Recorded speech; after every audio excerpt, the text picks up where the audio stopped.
Sebelumnya The Legend of Martial Immortal, Yudo dan Yue berusaha menangkap Chou-Ling-E. Tujuannya agar dapat menyerahkan wanita tercantik itu kepada ketua aula. Alih-alih mendapatkannya, malah mereka yang sempat mendapatkan kesulitan. Lantaran Chou-Ling-E bukanlah wanita kaleng-kaleng. Meski 2 lawan 1 tak membuat Chou-Ling-E merasa kesusahan. Itu semua dikarenakan Chou-Ling-E dibekali kemampuan yang mumpuni dalam hal bela diri. Namun sayangnya, kehebatan Chou-Ling-E ternodai dengan curangnya Yudo dan Yue dalam pertarungan. Mereka menyisipkan sebuah racun ke diri Chou-Ling-E yang membuatnya ia lari ke pedalaman hutan dan tak sengaja bertemu dengan Ye Chen. Ye Chen mencoba menolongnya. Nah, ketika di dalam goa, akibat reaksi racun itu masih berfungsi, yakni mengakibatkan ketidaksadaran. Hal itu membuat Chou-Ling-E hilang kendali dan terjadilah peristiwa yang bernama gelut di atas tandusnya tanah goa. Hingga di mana Chou-Ling-E sadar bahwa keperawatannya sudah ternodai oleh murid junior Ye Chen. Ia pun menanam sebuah sumpah, jika bertemu kembali dengan Ye Chen, maka ia akan membunuhnya. Nah, jadi di episode kali ini sangat menarik karena di mana ujian sekti semakin hari semakin dekat saja. Akankah Chou-Ling-E bertemu Ye Chen di atas arena atau sebelum ujian dimulai? Yuk langsung aja kita masuk ke ceritanya.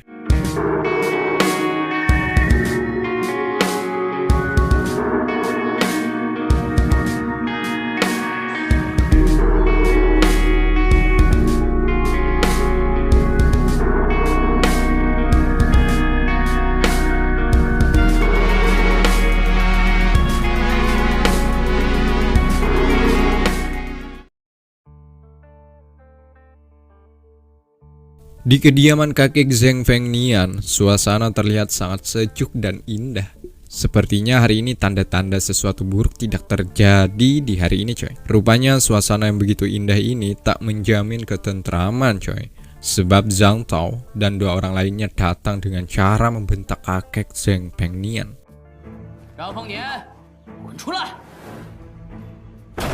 Melihat kedatangan Zhang Tao, tentunya membuat kakek terkejut, ya kan? Lantas kakek menanyakan alasan kenapa mereka datang secara tiba-tiba ini. Zhang Tao tidak langsung menjawab alasan ia datang ke sini, melainkan Hua langsung menjadi sasaran empuk bagi Zhang Tao, di mana Hua harus merasakan sakitnya dilempar oleh Zhang Tao.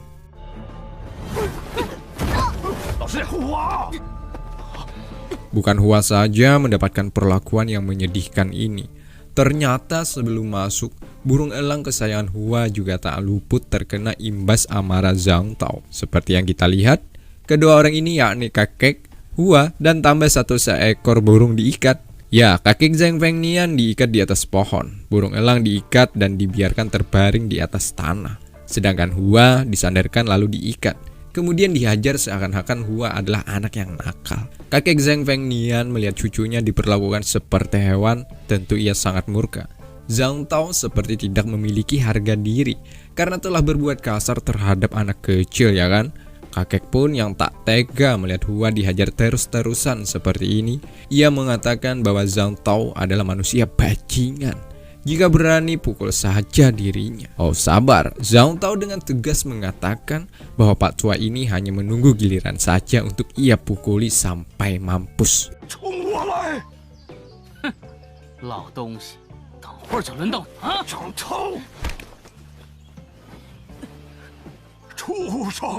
Sampai sini akhirnya terkuak alasan mereka. Selain ingin mendapatkan benda yang ada pada kakek Zheng Fengnian, Zhang Tao memukuli mereka agar dapat memancing Ye Chen datang ke sini. Dan satu yang paling utama, yakni Zhang Tao ingin tahu di mana kakek menyimpan benda yang bernama teknik roh surgawi. Ya, ini semua atas utusan Zhang Long. Dan Ye Chen juga pernah menghajar Zhang Tao, ya kan? Itulah mengapa mereka datang kembali ke sini. Meski hingga detik ini Zhang Tao tidak mendapatkan info dari 2 anggota lainnya bahwa mereka berdua tidak menemukan titik keberadaan teknik roh surgawi, maka dari itu sangat terpaksa Zhang Tao harus bertindak lebih kejam lagi terhadap anak kecil ini. Sedangkan Ye Chen yang kali itu sedang berada di tengah hutan, di mana ia juga membawa binatang monster, merasakan ada sesuatu buruk yang terjadi di kediaman kakek Zhang Fengnian. Lantas ia bergegas menuju kediaman untuk mencari tahu apa sebenarnya sih yang terjadi. Sudah cukup lama Zhao Tao menunggu dan juga keberadaan sebuah benda yang disimpan oleh kakek Zhang Fengnian tidaklah ketemu. Pastinya rasa marah dan ketidaksabaran teraduk menjadi satu tak beraturan. Ditambah lagi kakek Zhang Fengnian tidak mau bicara tentang keberadaan keduanya yang ia cari. Jika kakek tetap keras tak ingin berkata apa-apa, maka jangan salahkan Zhao Tao lagi. Burung elang berencana akan mereka rebus dibantu kedua orang tadi, sehingga pekerjaan perebusan akan semakin mudah, ya kan?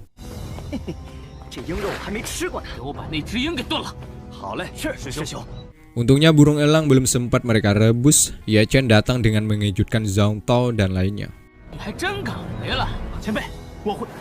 Pada akhirnya mereka langsung berkelahi. Mengingat dendam di diri Zhao Tao masih tersusun rapi, ya kan? Ye Chen yang kala itu sudah terlampau marah, ia tak bisa lagi mengontrol emosinya. Zhao Tang mendapatkan tendangan keras yang Ye Chen lepaskan.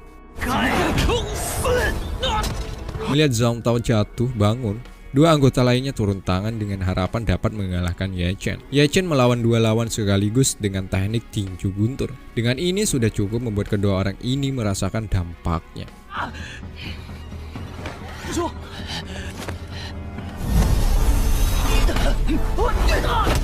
Selain itu, gerakan ciamik Ye Chen juga tersaji saat di sini. Kedua lawannya ini akhirnya dapat ia hajar hingga terjatuh. Ye Chen yang sudah melihat lawannya tak berkutik, kakek, hua, dan seekor elang ia lepaskan dari belenggu tali ikatan cinta. Setelah bebasnya dari ikatan, Ye Chen mengucapkan sebuah sumpah di hadapan ketiga anak buah dari Zhang Long. Demi surga, dia yang bernama Ye Chen tak akan membiarkan seseorang yang berani menyakiti keluarga Zhang Fengnian. Melihat aura yang sangat menakutkan ini, dua di antaranya bersujud meminta ampun kepada Ye Chen yang terbilang masih junior ketimbang mereka lah. Berbeda dengan Zhao Tao, ia tak akan pernah bersujud meminta ampun terhadap Ye Chen. Bagaimanapun dan sampai kapanpun ia akan terus mencari keberadaan teknik roh surgawi yang ada pada kakek Zhang Fengnian. Selain itu, ia juga mengancam Ye Chen untuk mengadu kepada guru besarnya yang bernama Ge Hong. Ya, dia berasal dari puncak tanah matahari. Bukannya takut kek, Ye Chen semakin terobsesi untuk memberikan sebuah pelajaran terhadap Zhao Tao, di mana Zhao Tao mendapatkan sebuah karma karena sebelumnya menyiksa kakek dan hua. Kini situasi itu berpindah kepadanya. Ye Chen menusuknya dengan jarum dan juga menendangnya. Karena rasanya sangatlah terasa amat sakit akibat tusukan jarum yang masuk ke sela-sela antara kaki dan paha, Zhao Tao pun akhirnya memohon dan meminta maaf atas kesalahannya ini terhadap Ye Chen. Ia meminta agar Ye Chen melepaskan jarum tersebut. Dan satu yang perlu digarisbawahi, Zhao Tao juga melakukan hal ini semata-mata bukan kehendaknya, melainkan Zhang Long, ketua dari mereka yang berambisi untuk mendapatkan teknik roh surgawi. Ya, bisa dikatakan Zhao Tao hanya menuruti perintah dari ketuanya Zhao Long. Mendengar nama Zhao Long mengingatkan Ye Chen saat kejadian di tengah aula untuk mendapatkan misi berburu binatang roh. Tentu rasa marah masih melekat di ingatannya, ya kan? Singkatnya, Ye Chen meminta ampun kepada kakek Zhang Fengnian sebab kejadian barusan tidak luput dari kesalahannya. Namun kakek menegaskan bahwa kejadian tadi bukan kesalahan Ye Chen, melainkan kesalahannya karena tidak mengatakan keberadaan teknik roh surgawi. Sementara di puncak tanah matahari, Guru Ge Hong memberikan pencerahan terhadap semua muridnya termasuk Zhao Long.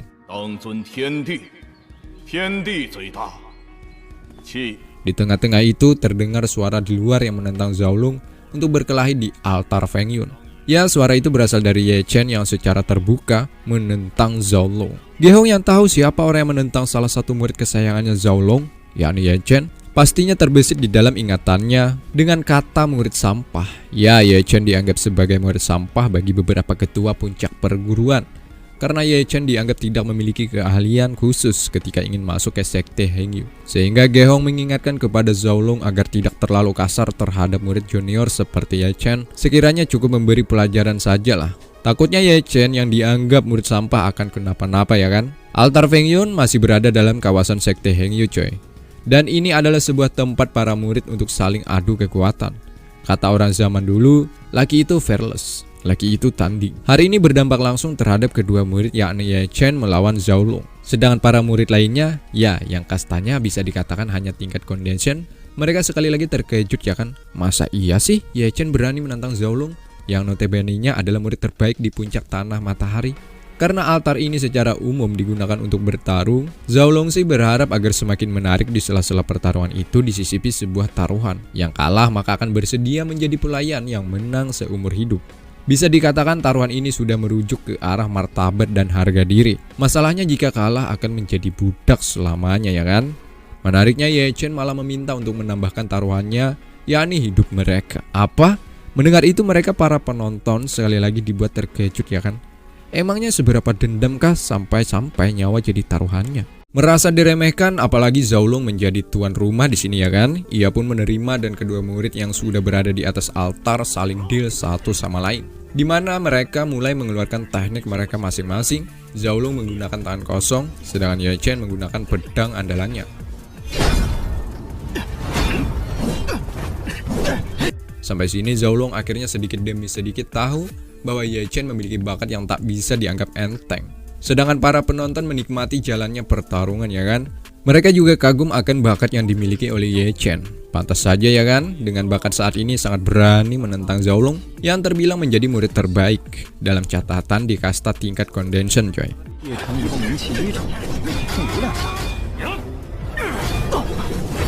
Setelah cukup lama bertarung, Zhao Long berhasil membuat pedang Ye Chen terlempar. Nah, dengan ini maka sudah dipastikan 80% Zhao Long menang. Jangan salah, melainkan Ye Chen menggunakan tangan kosong lebih gesit dibandingkan menggunakan pedang sebelumnya. Itu dikarenakan pedang itu memiliki bobot yang sangat berat, coy. Sehingga jika menggunakan tangan kosong, ia begitu lincah dan menari-nari di atas pertahanan Zhao Long.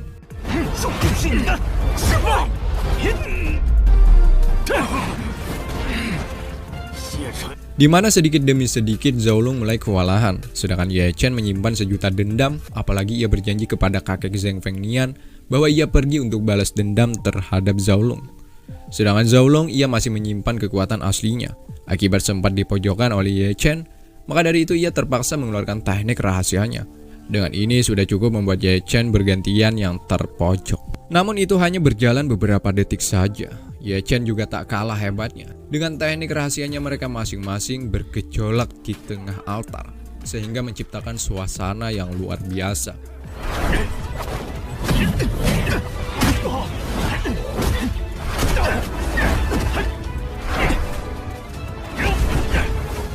Beberapa kali Ye Chen dapat menyerang pelipis wajah Zhao Long. Dengan ini maka sudah cukup membuat penonton yakin bahwa Ye Chen memang layak mendapatkan predikat sebagai murid junior terbaik. Serigala Azuri namanya. Ya, Zhao Long harus mengeluarkan teknik semacam ini hanya untuk mengalahkan Ye Chen. Maka sudah dipastikan saat ini Ye Chen dalam masalah besar. Ye Chen meladani dengan teknik tinju guntur sehingga terjadilah.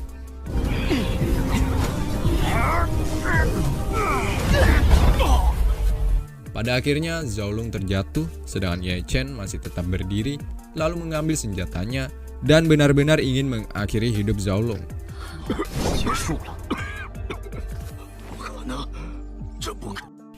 Zhao Long sangatlah amat takut setelah melihat balok Ye Chen mengarah ke tubuhnya. Karena Zhao Long juga tahu, ya kan, bahwa pertarungan ini antara hidup dan mati, sehingga ia hanya bisa merasakan sebuah rasa ketakutan yang menghantuinya. Sementara para penonton dari arah kejauhan, mereka tak percaya dengan apa yang mereka lihat. Hari ini benar-benar Ye Chen membuat senior Zhao Long tak berkutik. Hal yang membuat para penonton semakin tegang, apakah senior Zhao Long akan mati sedramatis ini?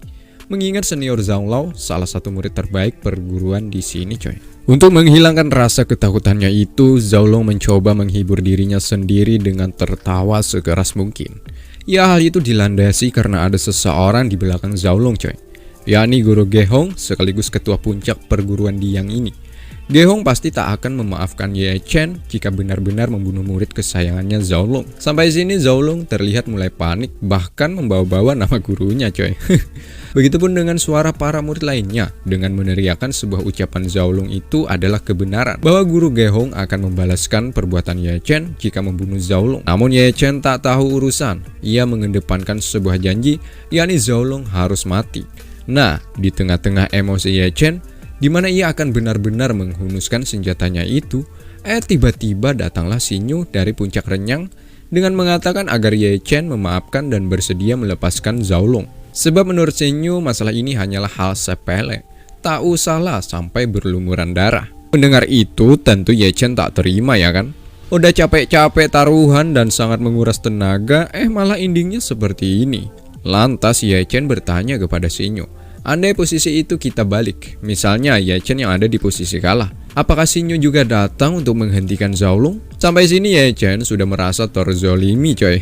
Shinyu tak langsung menjawab perkataan yang dilontarkan oleh Ye Chen, melainkan ia merasakan bahwa Ye Chen memiliki aura pembunuh yang sangat besar melekat pada dirinya. Sebab Shinyu yang memiliki pengalaman tinggi, ia tak ingin melihat Ye Chen masuk ke jalan salah. Yang kebetulan Ye Chen sudah berada di jalan salah coy, yakni dengan niatnya membunuh Zhao Long. Arti salah jalan di sini ialah Ye Chen tak bisa mengontrol emosi terhadap murid yang notabene-nya satu atap. Seharusnya kekuatan yang dianugerahkan Tuhan digunakan untuk melawan para musuh. Mendengar itu, Ye Chen bukannya merasa enakan, dirinya malah semakin emosi dan marah. Kali ini ia tak akan memberikan sebuah kata ampun lagi terhadap Zhao Long. Ia benar-benar ingin menghabisi Zhao Long dan terjadilah.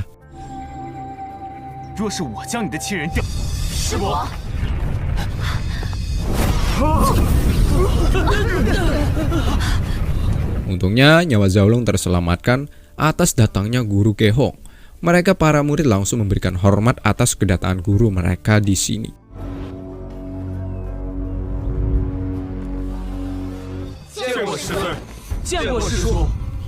Melihat guru datang, Zhao Long meminta agar guru menyelamatkannya.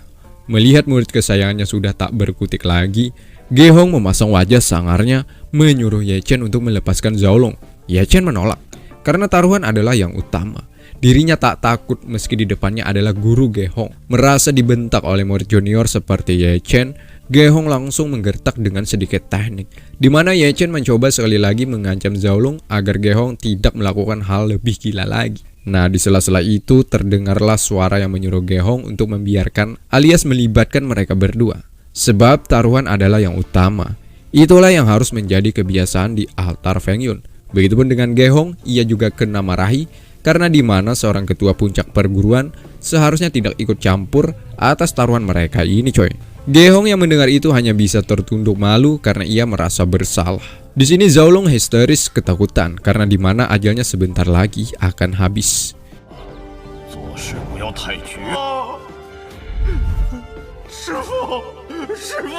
Guru Gehong tak bisa apa-apa lagi selain hanya meninggalkan Zhao Long. Ye Chen pun tak langsung membunuh Zhao Long, melainkan ia meminta sebuah tawaran terhadap guru Gehong, yakni sedikit cuan.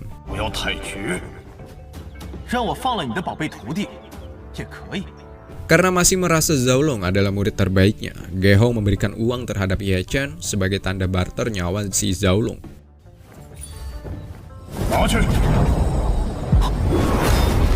Meskipun demikian, Ye Chen tetap menganggap Gehong masih berhutang budi terhadapnya, karena Ye Chen berbelas kasih terhadap muridnya Zhao Long. Dengan uang barusan yakni sekitar 500 batu roh, Ye Chen dapat memiliki baju barunya coy. Selain itu ia juga tetap berkultivasi, selain menjaga tubuh tetap bugar atas pertarungan barusan, berharap Ye Chen dapat naik level dengan cepat coy.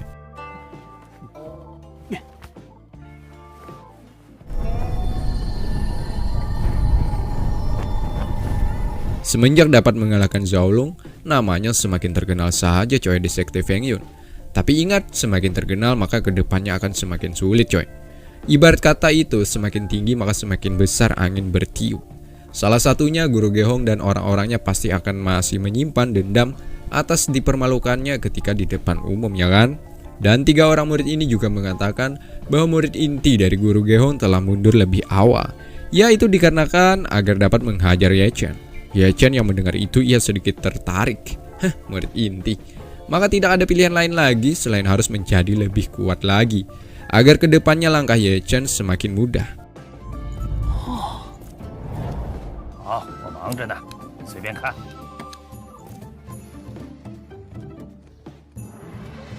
Singkatnya Ye Chen mendatangi tempat pavilion obat. Di sini ia menemukan golongan kertas kuno roh giok. Ye Chen pun juga tak percaya, jangan-jangan ini adalah golongan rahasia yang mencatat metode pembuatan cairan roh giok. Jika benar maka ini adalah rezeki nomplok bagi Ye Chen sendiri coy. Yang membuat Ye Chen terkejut lagi, harga kertas ini sekitar 20 batu roh. Ya ini bisa terbilang cukup murah coy. Ye Chen langsung mengambil dan membaca isinya. Pertama, seduh obat mujarab dengan api misterius. Api misterius? Sampai sini Ye Chen masih bingung semacam apa itu coy.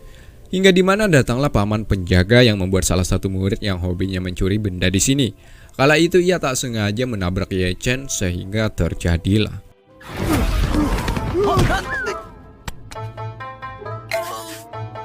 Ye Chen yang sedikit kesal atas perbuatan Xiong namanya coy. Ye Chen sengaja menangkapnya lalu mengisi beberapa benda ke pakaiannya sehingga Xiong nantinya semakin bersalah ya kan. Benar sekali, Xiong mendapatkan hukuman dari paman penjaga.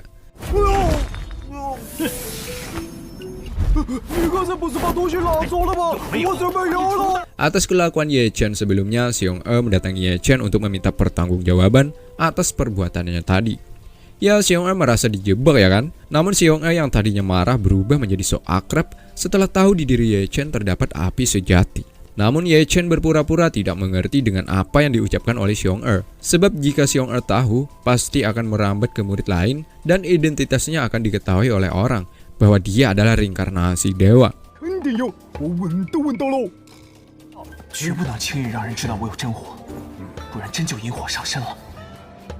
Namun Ye Chen semakin penasaran karena Xiong semakin menjadi-jadi dan mengatakan salah satu kata kunci, yakni Pavilion Pil Roh. Ya, mendengar itu ya kan, Ye Chen bertanya balik tentang hubungan api sejati dengan Pavilion Pil Roh. Xiong pun mengatakan bahwa cairan roh giok, yakni golongan kertas yang ada pada diri Ye Chen, tidak dapat ditempa menggunakan api fana. Dan hal itu hanya dapat dilakukan menggunakan api misterius yang kuat dan alami. Sampai sini Ye Chen pun akhirnya sadar kenapa golongan ini dijual sangat murah harganya. Karena sangat sukar menemukan api misterius. Alias cara pengolahannya terbilang sangat sukar, mustahil dilakukan hanya bermodal nafsu saja. Ya, harapan Ye Chen terasa sia-sia saja coy. Ia pun mengembalikan kertas ini ke lemari, menandakan Ye Chen tidak jadi mencairkan pil giok. Namun Xiong mengatakan bahwa ia memiliki beberapa benda agar dapat membantu mencairkan pil roh giok. Setelah mendengar Xiong pun, ia mengambil kembali golongan kertas dan nantinya mereka akan bertemu untuk membahas proyek selanjutnya. Ye Chen masih asik sendirian di sini sambil mencari benda yang bagus. Dan benar, api sejati yang ada pada diri Ye Chen keluar mengarah ke tempat benda yang bagus diletakkan. Bendanya sangat bagus coy. Itu pun sama dengan harganya sekitar 1.300 batu roh. Gentong labu namanya. Paman penjaga kebetulan juga datang ke sini sambil menanyakan apakah Ye Chen menyukai gentong labu tersebut. Ye Chen pun langsung menjawab ke intinya agar benda ini sedikit diturunkanlah harganya. Oh, tidak bisa. Menurut paman penjaga, itu harganya pun sudah terbilang murah jika dibandingkan dengan kualitasnya. Ya, jika harganya sangat murah, Ye Chen pun sangat terpaksa akan mengembalikan gentong labu ini ke tempatnya. Namun, paman penjaga merasa gimana gitu, karena sedikit lagi gentong ini akan laku. Ia pun kembali bertanya, berapa sih uang yang dimiliki oleh Ye Chen? Ya, sekitar 1.100 lah. Paman meminta agar Ye Chen menambah kekurangannya dengan benda yang dimiliki olehnya, yakni pil haus darah yang akan ditukarkan Ye Chen. Benda ini adalah sebuah racun. Jika digunakan dalam bertarung, maka seseorang itu bisa dikatakan sebagai murid yang licik seperti Yu dan Hudu sebelumnya ya kan. Bisa jadi juga benda yang didapati oleh Ye Chen dari kuil Blood Trace, yakni Yu dan Hudu. Benar sekali, di kuil Blood Trace ada Yu dan Hudu dimarahi oleh ketua kuil karena tidak becus menjalankan tugas. Yu dan Hudu berusaha meminta maaf karena katanya sih pil yang mereka cari, yakni pil keheningan langit, akan dilelangkan. Maka dari itu ketua kuil memanggil tetua He yang disuruh mempersiapkan apa-apa saja agar dapat memenangkan di pelelangan nanti, yakni mendapatkan pil keheningan langit. Dan film pun bersambung.